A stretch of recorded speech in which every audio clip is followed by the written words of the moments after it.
It was Aristotle who, more than any other philosopher, influenced the language of philosophy. Logic, metaphysics, physics can really be considered Aristotle's creations.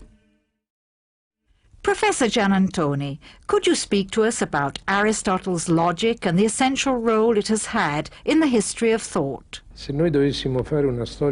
we were to trace a history of ancient logic based on the use of the term logic, we would in fact have to exclude Aristotle, because he never actually uses this term. The term enters philosophical language later, probably with the Stoics. Aristotle calls the whole body of his research on argument and predication by the name analytica, analytics, meaning by this term the procedure of analysis, that is, the breaking down of a proposition into its component elements, and of a proposition based on the premises from which it derives.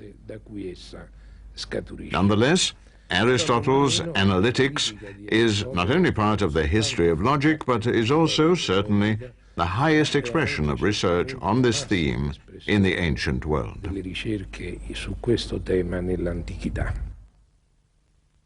Could you please illustrate Aristotle's theory of logical principles to us, given that Aristotle is credited with the discovery of the most general and important laws of thought? Yes, undoubtedly there is a great deal of truth in this claim, even if, and this is significant in understanding the genesis and history of logical problems, Aristotle discusses logical principles not in a work on logic, but in Book 4 of Metaphysics. Aristotle, in De Interpretione, examines at length the relationships that exist between propositions composed of the same subject and of the same predicate.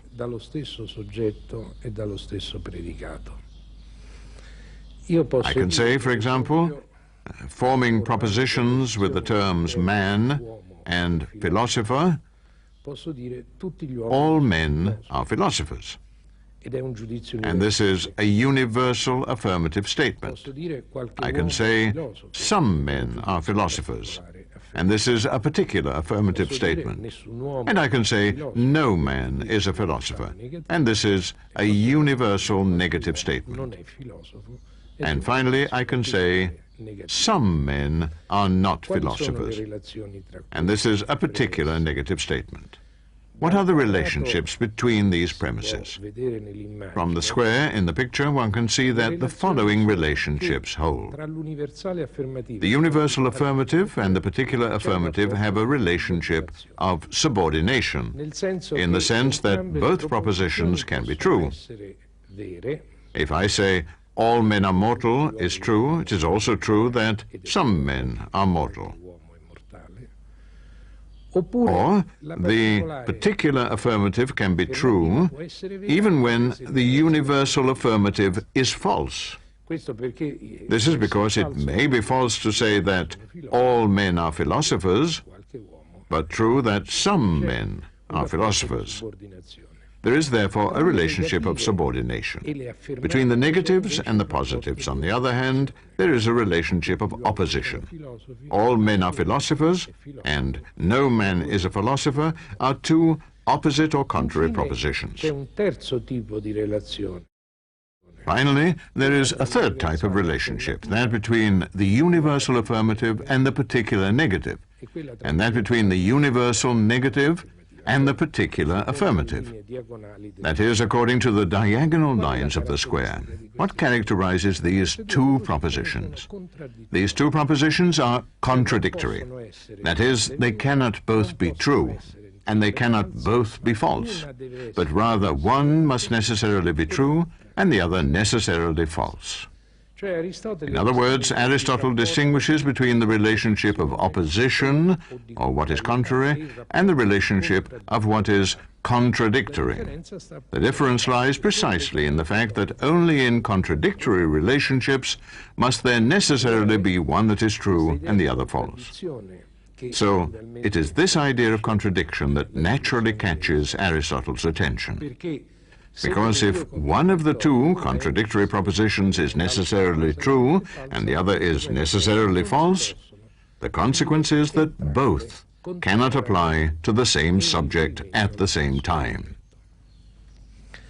This is the genesis of that very famous, that most famous of logical principles which, in the later tradition, came to be known by the name of the principle of identity and of non-contradiction. In later treatises on logic, above all in the Middle Ages, and still in the philosophical tradition for the whole 19th century at least, this principle took the formula A is A and is not non-A. Alongside this, treatises on logic included a second logical principle called the law of excluded middle. That is, of the excluded third case. This states that A is either B or is not B. A third hypothesis is not given. Tertium non datur. The third or the middle case is excluded.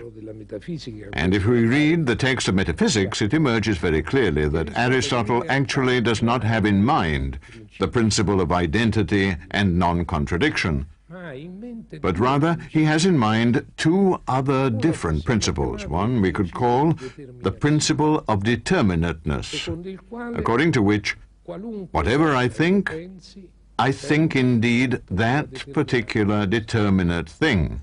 The second is the principle of contradiction, according to which I cannot affirm and negate at the same time, while taking the terms in the same sense, a predicate of a subject. That is, I cannot say simultaneously, A is B and A is not B. From this point of view, then, it is evident that Aristotle's theory of logical principles is strictly linked to his metaphysical theories, since it serves to emphasize the necessary determinateness and identity with itself of every object of my thought. This is against sophist relativism, and also against many theories of the pre-Socratics.